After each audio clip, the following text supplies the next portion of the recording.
गुफा का रहस्य। रामगढ़ गांव की एक प्रचलित कथा है। दोपहर 12 बजे से लेकर आधी रात के 12 बजे तक गांव के बीचों बीच बने एक गुफा से अजीबोगरीब आवाज़ें आती हैं। इन आवाज़ों में इतना दर्द होता है कि सिर्फ सुनने से ही दिल की धड़कन तेज हो जाए। इस गुफा से गुजरने वाले हर शख्स को उसका नाम उस गुफा के अंदर गूंजता सुनाई देता है। पिछले 37 सालों से इस गुफा के अंदर से भयानक आवाज़ें और खतरनाक हरकतें होती जा रही हैं। एक तो ये गुफा गांव के बीचों बीच है, तो ऐसे में गांव के लोगों को इस गुफा के खौफ को ख़त्म करना ही होगा। और ये तभी ख़त्म होगा जब अंदर से ये खौफनाक आवाज़ें और आकर्षण खत्म होगा। राजू और अनमोल को इस गुफा का रहस्य जानने के लिए गांव में बुलाया जाता है। दोनों गुफा की ओर जाते हैं। तभी गांव का एक आदमी गणेश उन दोनों से कहता है, गणेश साहब जी, आप लोग अंदर जाने की जिद छोड़ दो। अभी भी कह रहा हूँ कि इस गुफा का सच बहुत खतरनाक होगा। राजू, अरे गणेश जी, हमारी तो ये ड्यूटी है। हमारा डिपार्टमेंट हमें जो टास्क देता है उसे तो पूरा करना ही है। ये कहते हुए वो दोनों उस गुफा की ओर चल पड़ते हैं और शाम के करीब 5 बजे गुप्त तरीके से दोनों उस भूतिया गुफा के अंदर पहुंचते हैं। राजू और अनमोल के अंदर दाखिल होते ही गुफा में उनके नाम के गुस्सेल आवाज़ें गूंजने लगती हैं। हंसते हुए, चले जाओ यहाँ से, नहीं तो मरोगे दोनों। तुम लोग इस दर्द की दुनिया से बाहर निकल जाओ, नहीं तो दोनों की मौत आज रात 12 बजे तय है। अनमोल, यार राजू, ये गुफा कितनी अजीब है।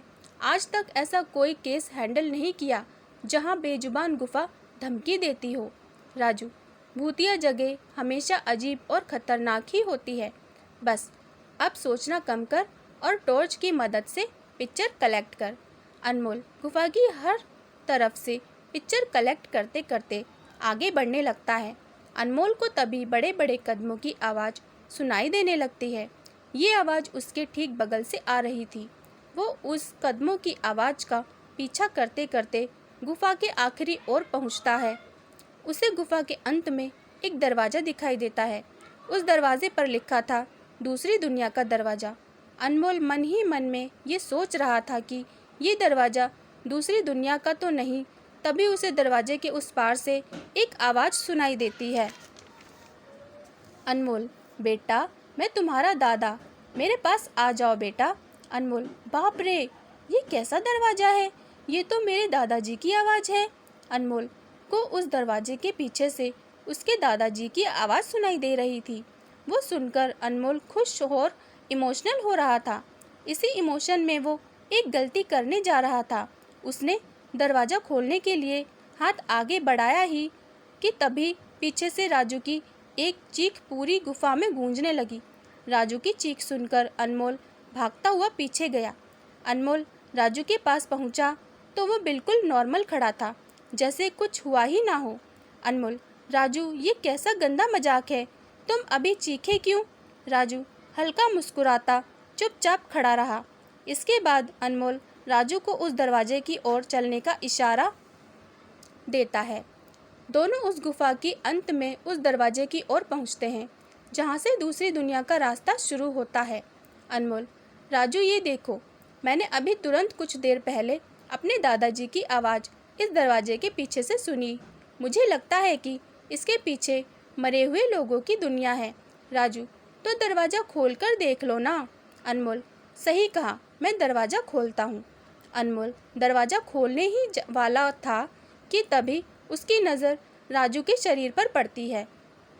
अनमोल, यार, जब तुम इस गुफा में आए थे तब तुमने सफ़ेद शर्ट और नीली जीन्स पहनी थी और अभी तुमने काली जीन्स और लाल शर्ट पहनी है। भाई, आखिर तुमने कपड़े कब बदले? तभी राजू के दांत बाहर आने लगते हैं। उसका कद बड़ा होने लगता है, उसके हाथ के नाखून बड़े होने लगते हैं और अब वो पूरी तरह से एक डेविल बन चुका था। वो डरावनी हंसी के साथ एक भारी आवाज़ में कहता है, डेविल, तेरे राजू को मैंने 10 मिनट पहले ही इस दरवाजे के पार भेज दिया जब तुमने उसकी चीख सुनी थी। अनमोल डरते हुए बोला, मतलब कि तुमने राजू को मार डाला? डेविल, तुझे कोई शक है तो जा इस दरवाजे के उस तरफ तुझे तेरा दोस्त वहीं मिलेगा जिस दुनिया से तू आया है। वहाँ मरने से पहले लोग रहते हैं और अब तू जिस दुनिया में जाएगा वहाँ मरने के बाद लोग रहते हैं। मौत की दुनिया में तेरा स्वागत है। इसके बाद अनमोल भागने की कोशिश करता है, लेकिन सामने वो राक्षस खड़ा था। अब एकमात्र रास्ता वो दरवाज़ा था। उसने सोचा ये दरवाज़ा इस गुफा के बाहर जाने का रास्ता होगा। अनमोल खुद की जान बचाने के लिए दरवाज़ा खोल देता है। उसको दरवाजे के अंदर पूरा अंधेरा दिखाई देता है। उस दरवाजे के अंदर से रोने और चिल्लाने की आवाज़ें आने लगती हैं। अनमोल इससे पहले कि दरवाज़ा बंद करता, एक लंबा सा हाथ उस दरवाजे के अंदर से आया और अनमोल को उस दूसरी दुनिया की तरफ खींच के ले गया। इससे अनमोल की एक तेज चीख निकल गई और वो डेविल भी ज़ोर से हंसने लगा। आज तक कई लोगों ने गुफा के अंदर जाकर उसके रहस्य को जानने की कोशिश की है, लेकिन कोई भी उस गुफा के रहस्य को जान नहीं सका है। कहानी समाप्त होती है। धन्यवाद।